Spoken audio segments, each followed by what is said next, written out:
Hello friends, this is Naveen Upadhyay. You are watching your favorite subject physics. Now we will start a new lecture. First of all, we will connect our lecture to the last video और last lecture में हमने बात की थी dimensions विमाओं के बारे में, है ना। और वहाँ हमने कुछ मैकेनिक्स से रिलेटेड भौतिक राशियों की विमाएं सीखी थी और अब हम आज सीख रहे हैं कॉन्स्टेंट्स की डायमेंशंस यानी कि नियतांकों की विमाएं। तो यहाँ जो है मैंने हेडिंग डाल रखा है डायमेंशंस ऑफ कॉन्स्टेंट, नियतांकों व स्थिरांकों की विमाएं। और जो मैं फर्स्ट ले रहा हूं वो है सार्वत्रिक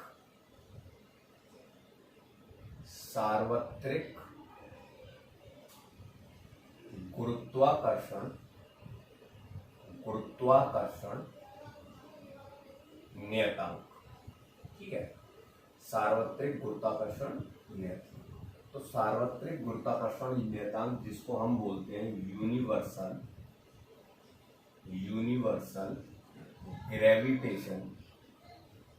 gravitation constant, universal gravitation constant. तो वो फॉर्मूला जो होता है दो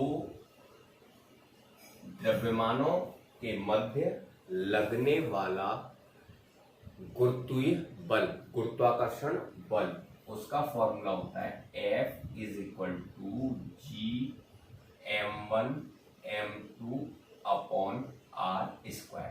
m1 m2 उन पिंडों के द्रव्यमान है और r उनके बीच की दूरी है और उनके मध्य लगने वाला बल F है और g जो है ये हमारा है सार्वत्रिक नियतांक जिसकी विमा हमें निकालनी है। तो इसको सेपरेट कर दो। तो g को अगर हम सेपरेट करेंगे r स्क्वायर का ट्रांसपोजिशन कर दिया मैंने इधर, तो ये हो गया f इंटू आर स्क्वायर और m1 m2 अपॉन में आ गए तो m1 इंटू m2। अब यहाँ पर इसके मात्रक ले लेते हैं। तो f जो है इसको मेजर करते हैं हम न्यूटन में, इंटू r डिस्टेंस है तो मीटर स्क्वायर हो गया, अपॉन मास m1 m2 तो ये हो गया किलोग्राम स्क्वायर। अब मैं इसकी डायमेंशन यूज कर देता हूँ। तो न्यूटन का जो डायमेंशन मैंने लिया m l t-2 जो कि मैंने आपको पहले बता रखा है, बल का मात्रक है ये, और मीटर स्क्वायर यानी कि l स्क्वायर, अपॉन तो अपॉन है मास किलोग्राम का स्क्वायर तो इसका हो गया m स्क्वायर। तो ये जो डायमेंशन, अब इसको सॉल्व कर देते हैं। तो सॉल्व करने के बाद हमारा आ गया m-1, है ना। देखो m पे 1 पावर है और नीचे 2 पावर है, 2 ये ऊपर ले जाओगे तो -1 -2 यानी -1 हो गया, l पर पावर हो गई 3 और t पर -2 पावर है। तो ये डायमेंशन आ गया इसका सार्वत्रिक नियतांक का, हमारा क्या आ गया m-1 l³ t-2। अच्छा, अब मैं एक और ले लेता हूँ नियतांक स्थिरांक और वो है स्थिर विद्युत बल स्थिरांक। कौन सा? स्थिर वैद्युत बल स्थिरांक। तो जो स्थिर वैद्युत बल स्थिरांक होता है या नियतांक जो होता है दो स्थिर आवेशों के मध्य, इसको अपन बोलते हैं इलेक्ट्रोस्टैटिक फोर्स कांस्टेंट। तो इलेक्ट्रोस्टैटिक फोर्स कांस्टेंट जिसका फॉर्मूला होता है F is equal to K Q1 Q2 upon R square.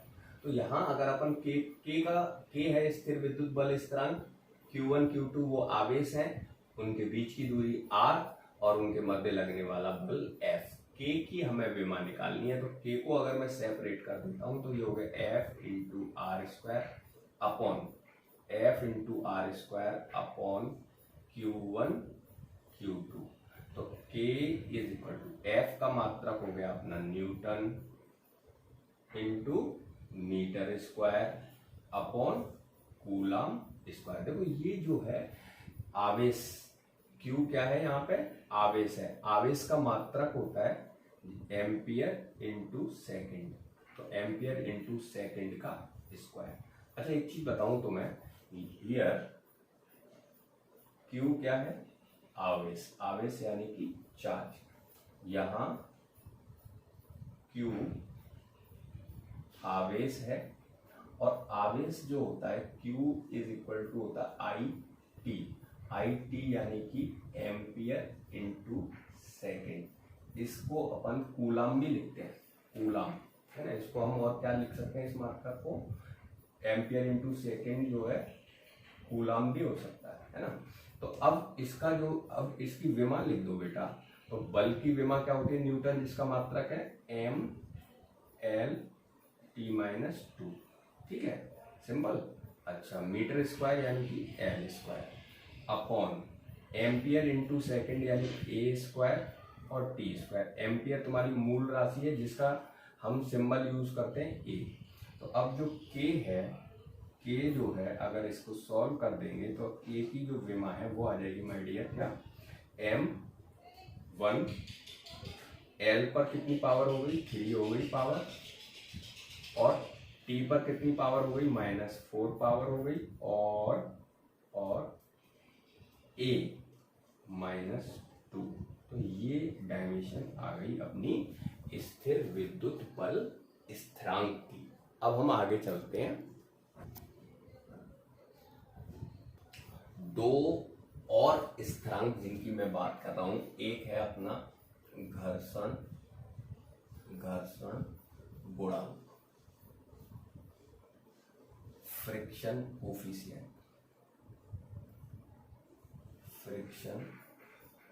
Coefficient, okay. और इसके साथ में मैं एक और ले रहा हूं, और वो है अपना विस्कोसिटी कोफिशिएंट यानी कि श्यानता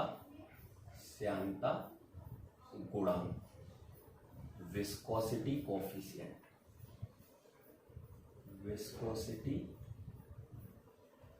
कोफिशिएंट। तो ये जो घर्षण गुणांक है आगे चैप्टर में आएगा, जब दो सतह संपर्क सतहों के मध्य आपेक्षिक गति होती है, जैसे कोई एक वस्तु दूसरी वस्तु के ऊपर फिसलती है, जैसे मेरे पास ये है और ये डस्टर इसके ऊपर, अब ये डस्टर इसके ऊपर अगर क्या होता है, फिसलता है, तो दो सतहों के मध्य जब आपेक्षिक गति होती है तो उस आपेक्षिक गति के विरोध में एक बल लगता है जिसको हम कहते हैं घर्षण बल। और ये जो घर्षण बल होता है ये उस सतह की प्रकृति पर निर्भर करता है कि ये जो सतह है ये रफ है या स्मूथ है। अगर ये जो सतह है दोनों की, अगर ये रफ है तो घर्षण बल ज्यादा लगेगा और स्मूथ है तो कम। तो इस सतह की प्रकृति से संबंधित हम एक गुणांक लेते हैं, उस गुणांक को हम कहते हैं क्या, घर्षण गुणांक, ठीक है। और इधर दूसरा जो श्यानता गुणांक है, ऐसे ही जब तरल पदार्थ बहते हैं तो उन तरल पदार्थों की जो सतह है उनके मध्य जो फ्रिक्शन यानी कि घर्षण लगता है उसे हम कहते हैं श्यान बल। और ये श्यान बल जो होता है उस तरल की प्रकृति पर निर्भर करता है, ठीक है। तो ये श्यान बल उस तरल की प्रकृति पर निर्भर करता है, और तरल की प्रकृति से संबंधित जो गुणांक हम लेते हैं वो होता है श्यानता गुणांक। तो इनके फॉर्मूले और इनके हम विमाएं और मात्रक देखते हैं। सबसे पहले जब अपन घर्षण गुणांक की बात करते हैं तो फॉर्मूला है मेरे पास F इज इक्वल टू, जो फ्रिक्शन फोर्स है F इज इक्वल टू होता है म्यू एम जी, ये सामान्य फॉर्मूला है इसका, है ना। तो अगर अपन F फोर्स है, M द्रव्यमान और G गुरुत्वीय त्वरण, तो म्यू है घर्षण गुणांक, तो म्यू हो गया F अपॉन एम जी, ये R फ्रिक्शन फोर्स के लिए मैंने लिखा है, ठीक है। अच्छा इसका पहले मात्रक लिख देता हूं, तो इसका मात्रक हो गया न्यूटन हो गया फोर्स का, अपॉन द्रव्यमान का मात्रक हम जानते हैं बेटा किलोग्राम होता है, और गुरुत्वीय त्वरण होता है मीटर पर सेकंड स्क्वायर। सेकंड स्क्वायर अगर अपन ऊपर कर देते हैं तो म्यू इज इक्वल टू हो गया newton into second square upon kilogram into metre.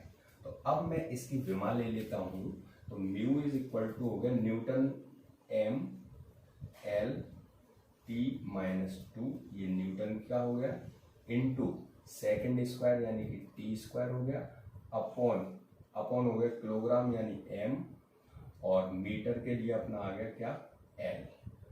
तो इसको जब सॉल्व करेंगे तो ये आ रहा है एम जीरो एल जीरो और टी जीरो, यानी कि कैसी राशि है ये म्यू जो है घर्षण गुणांक कैसी राशि है, ये है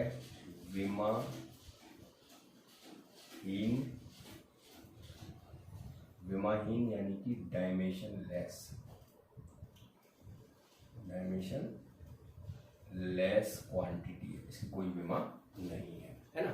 अब देखते हैं श्यानता गुणांक। तो इसका जो फॉर्मूला होता है श्यानता गुणांक का, F is equal to 6 pi eta R V, है ना। तो F फोर्स है, 6 पाई कांस्टेंट है अपना, नंबर्स है, नंबर्स का कोई डायमेंशन नहीं होता है, और 6 वो ईटा यहाँ पे श्यानता गुणांक, R रेडियस है, V वेलोसिटी है, इसको टर्मिनल वेलोसिटी कहते हैं। ये भी एक चैप्टर आएगा फ्लूइड, उसमें पढ़ने को मिलेगा अपन को, है ना। तो ईटा इज इक्वल टू हो गया अपना क्या F upon 6 pi R V. अब मैं इसकी डायमेंशन लिख देता हूँ, पहले वो मात्रक लिख देता हूँ। तो इसका जो मात्रक है न्यूटन हो गया फोर्स का, और अपॉन देखो 6 पाई जो है उसका कोई मात्रक नहीं आएगा, आर का मात्रक हो गया मीटर, और वेलोसिटी का होता है मीटर पर सेकंड। सेकंड को बच्चे चाहो तो ऊपर ले सकते हो, तो ये हो जाएगा newton into second upon metre square, newton into second upon metre square. तो अब इसका डायमेंशन यूज कर देते हैं। न्यूटन का अपन जानते हैं mL1T माइनस 2 होता है, और इंटू टाइम का T आ गया, अपॉन मीटर का आ गया एल स्क्वायर। तो एल स्क्वायर को ऊपर ले चल देते हैं, तो ये ऊपर ले जाते हैं, तो ये हो गया अपना m1 L माइनस 1 और T माइनस 1। तो ये हमारा डायमेंशन आ गया कायदा श्यानता गुणांक का। तो श्यानता गुणांक विस्कोसिटी कांस्टेंट, ठीक है। आगे चलते हैं कुछ और कोफिशिएंट्स की तरफ। अच्छा, अब हम दो और स्थिरांकों की बात कर रहे हैं। एक मैं ले रहा हूँ स्पेसिफिक हीट कांस्टेंट, और एक मैं ले रहा हूँ थर्मल कंडक्टिविटी। ये जो है हीट से रिलेटेड है दोनों कोफिशिएंट। तो स्पेसिफिक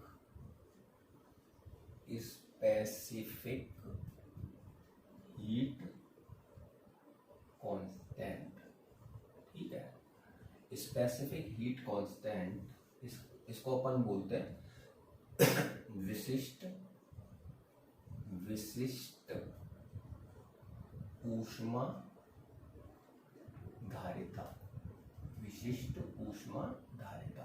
तो इसका जो फॉर्मूला होता है my dear, Q is equal to M S delta T, Q is equal to M S delta T. S जो है स्पेसिफिक हीट गैस कांस्टेंट है, और M मास है, डेल्टा टी टेम्परेचर डिफरेंस, और Q जो है वो हीट यानी कि एनर्जी, ऊष्मा की मात्रा। तो हम S को जब सेपरेट करेंगे तो ये हो जाएगा Q upon M delta T, है ना। अब अगर इसका मैं मात्रक लिखता हूं तो Q जो है इसका मात्रक कैलोरी और जूल में ले रहा हूं मैं इसको, अपॉन मास किलोग्राम में ले रहा हूं, और इनटू इसको ले रहा हूं माय डियर केल्विन में, केल्विन, ठीक है। केल्विन होता है इसका मात्रक टेम्परेचर का।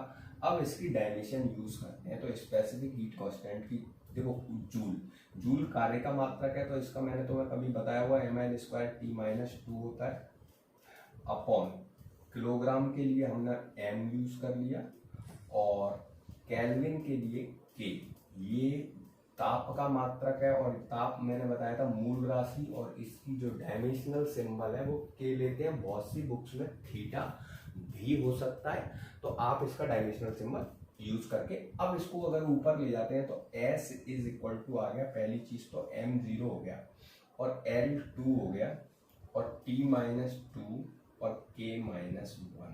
तो ये डायमेंशन आ गई अपनी इकाई की विशिष्ट ऊष्मा धारिता यानी कि स्पेसिफिक हीट कांस्टेंट। अब एक और हम बात कर रहे थे किसकी, थर्मल कंडक्टिविटी की। तो थर्मल कंडक्टिविटी की अभी मैं बात करूंगा, पहले मैं एक और ले लेता हूं, एक होता है लेटेंट हीट, गुप्त ऊष्मा, गुप्त ऊष्मा, latent heat constant, latent heat constant जो है उसको और ले ले रहे हैं यहीं पे, है ना। तो हमारा जो फॉर्मूला होता है Q is equal to ml। Q वही ऊष्मा की मात्रा है यानी हीट, और m उस पदार्थ का द्रव्यमान है, और L जो है वो है लेटेंट हीट। तो अगर मैं L का डायमेंशन निकाल, पहले L को सेपरेट करते हैं तो ये Q अपॉन क्या आ जाएगा, M आ जाएगा, Q अपॉन M।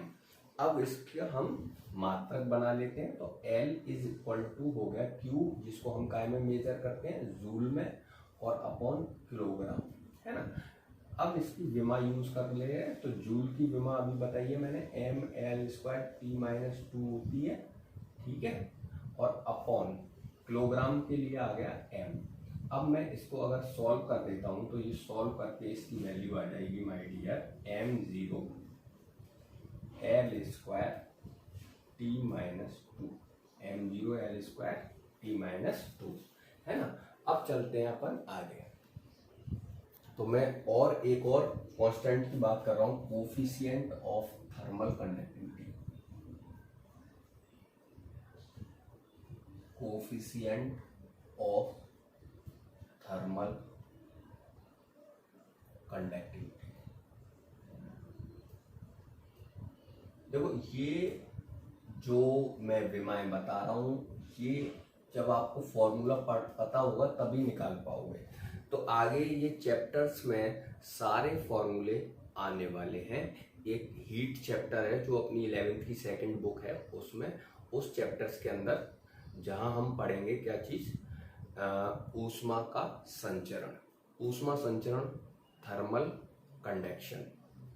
तो वहां हम ये फॉर्मूला इसका पढ़ेंगे। तो जो हीट कंडक्टिविटी होती है, जब किसी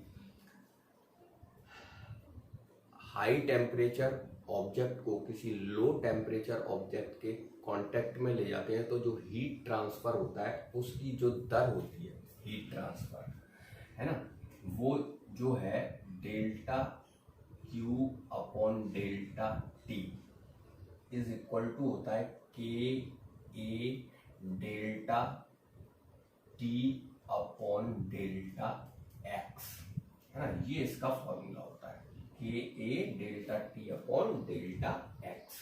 देखो ये हीट ट्रांसफर होने वाली ऊष्मा की मात्रा है, कितने समय में, ये टाइम हो गया।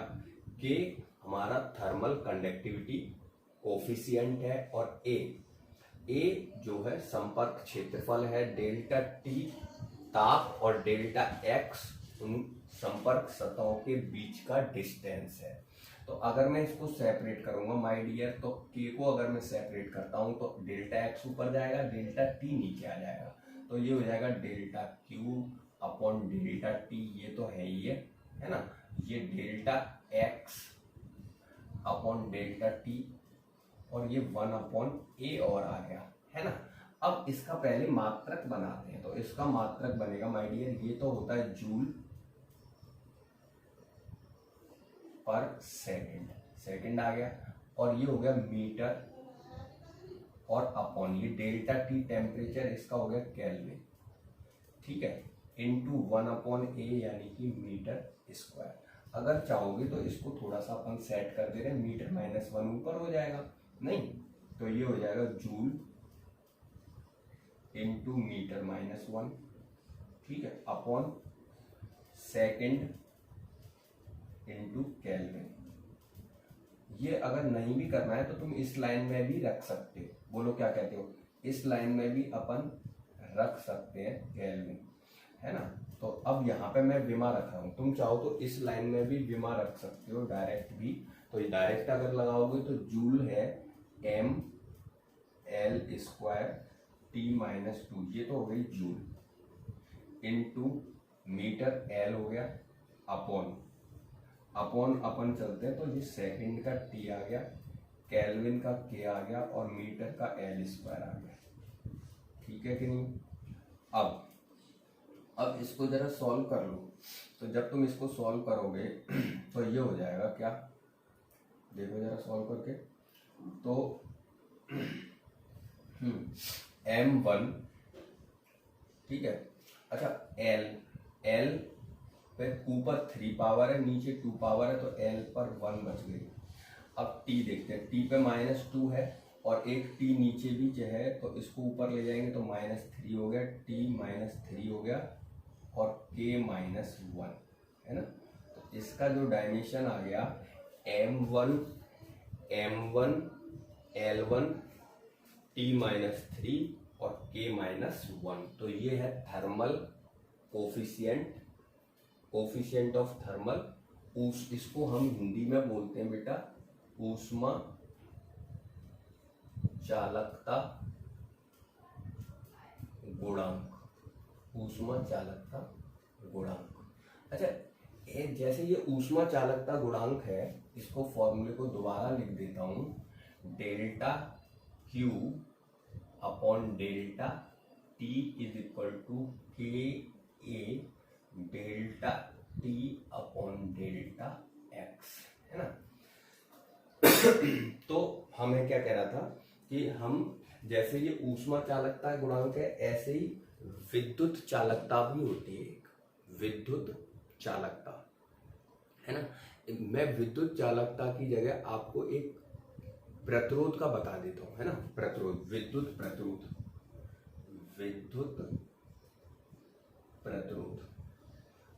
प्रतिरोध जो होता है, जिसको हम क्या बोलते हैं, इलेक्ट्रिक रेजिस्टेंस, ठीक है। रेजिस्टेंस जो होता है R इज इक्वल टू होता है V upon I. R is equal to क्या होता है, V अपॉन आई। आपने पढ़ा होगा कभी ओम्स लॉ, है ना, ओम्स लॉ पढ़ते हैं। V is equal to I R is equal to V upon I. अच्छा, V जो है वो विभव है ना, और I क्या है, धारा, है ना। तो अच्छा, अब V जो है इसका मात्रक अगर अपन लेंगे तो वोल्ट अपॉन एम्पियर, इसका मात्रक क्या बन गया, वोल्ट अपॉन एम्पियर, ठीक है। अब आप सोच रहे होंगे इसको वोल्ट जो है ये होता है जूल पर कूलम, V। अच्छा, मैं एक काम करता हूँ, इसको एक काम कर देता हूँ, V इज इक्वल टू होता है W upon Q, V is equal to होता है W upon Q into I. V की जगह रख दिया, V होता है W अपॉन Q होता है IT, तो W और ये Q की जगह क्या आ गया, I इंटू T। तो अब सॉरी, ये वाला I आ गया, Q की जगह IT। अब इसका जो मात्रक बन गया वो हो गया जूल अपॉन एम्पियर स्क्वायर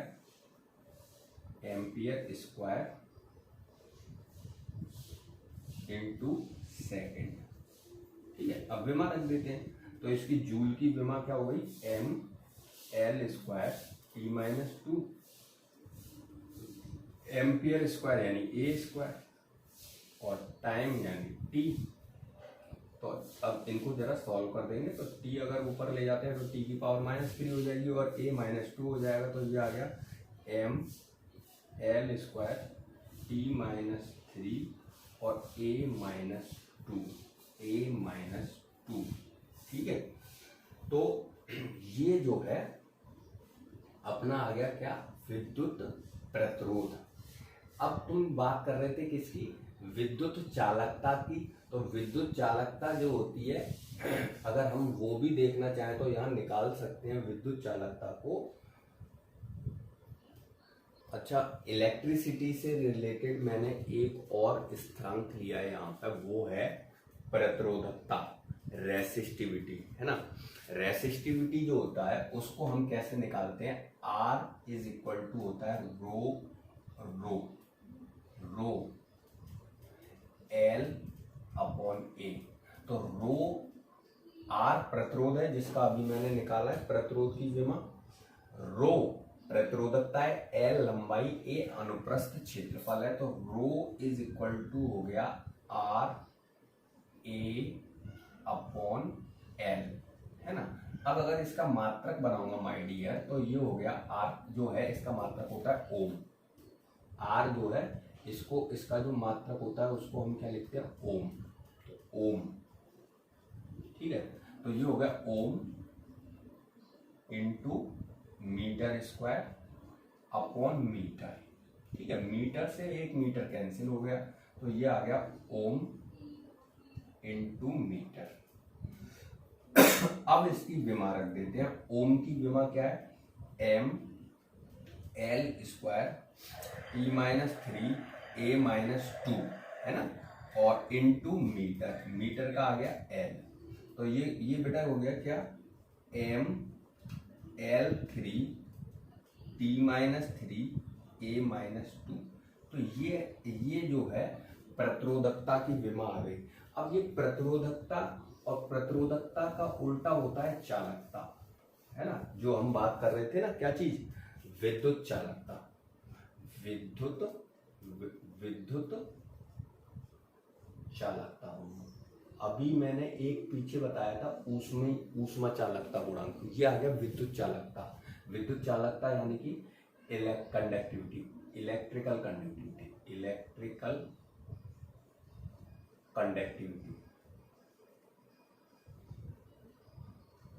तो ये देखो, अब तुम सोच रहे, अभी इसको पहले बता देता हूं। तो ये जो है इसका उल्टा होता है, सिग्मा इज इक्वल टू होता है 1 अपॉन रो।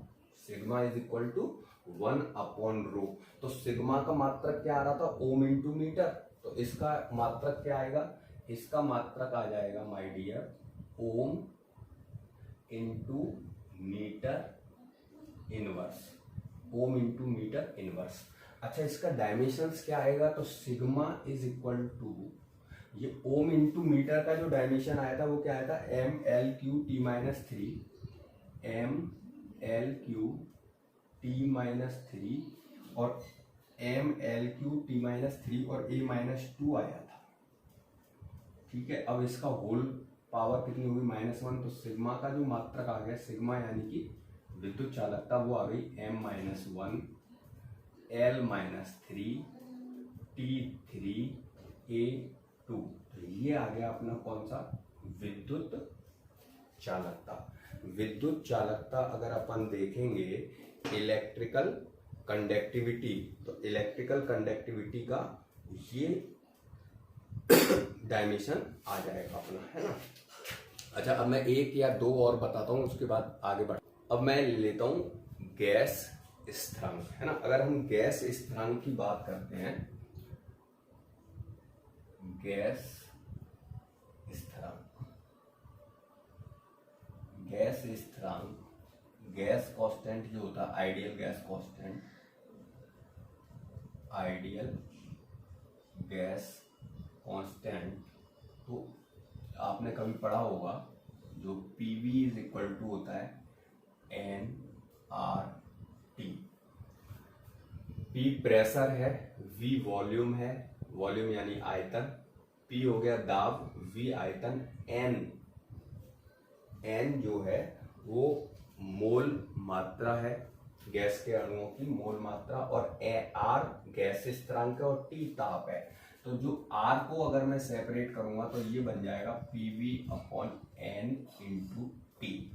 तो इसको अब हम इसका मात्रक लिखते हैं। तो प्रेशर जो है P, इसका होता है न्यूटन प्रति मीटर स्क्वायर, न्यूटन पर मीटर स्क्वायर। ये तो हो गया P का, है ना।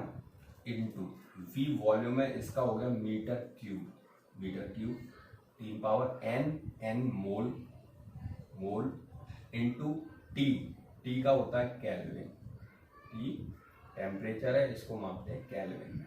अच्छा, अब इसको अगर तुम यहाँ अब मैं रखता हूँ इनकी विमा, तो न्यूटन की विमा क्या होती है mL/T-2 होती है, ठीक है। अच्छा, m1 L1 T-2 और ये हो गया L3 वॉल्यूम का, आयतन का, नीचे L² मीटर² है इंटू मोल को बेटा MOL लिखते हैं, पदार्थ की मात्रा मैंने बताया था। ये जो मूल राशियां थी उसमें 7 नंबर था पदार्थ की मात्रा, जिसका मात्रक होता था मोल, इंटू केल्विन के लिए हम के लेते हैं। अब इसको जरा सॉल्व कर लो, तो ये मेरे हिसाब से जो m1 बनना है, l जो है 4 पावर है, उसमें से 2 पावर माइनस हो गई तो l पर बच गया 2 और t पे -2 पावर है और मोल -1 हो गया है और k -1 हो गया है। तो ये आ गया तुम्हारा आइडियल गैस कांस्टेंट। एक होता है बोल्ट्जमान कांस्टेंट और होता है, अच्छा, गैस जो चैप्टर है काइनेटिक थ्योरी ऑफ गैस, उसमें हमें ये दोनों स्थिरांक मिलेंगे देखने को, गैस स्थिरांक आइडियल गैस कांस्टेंट और दूसरा बोल्ट्जमान कांस्टेंट। बोल्ट्जमान कांस्टेंट जो है उसका भी मैं आपको फॉर्मूला बता देता हूँ। E = होता है 3/2 kT। E = 3/2 kT। ये E जो है एनर्जी है, kinetic energy of gas particles, gas के अणुओं की गतिज ऊर्जा, 3/2 स्थिरांक है और K बोल्ट्जमान कांस्टेंट है और T टेम्परेचर है। तो यहाँ T = हो गया 2/3 E/T। तो ये कांस्टेंट में आ गया, तो K का जो मात्रक बन गया वो बन गया बेटा जूल, ऊर्जा का मात्रक, और ये हो गया केल्विन, तो जूल पर केल्विन इसका मात्रक बन गया है ना।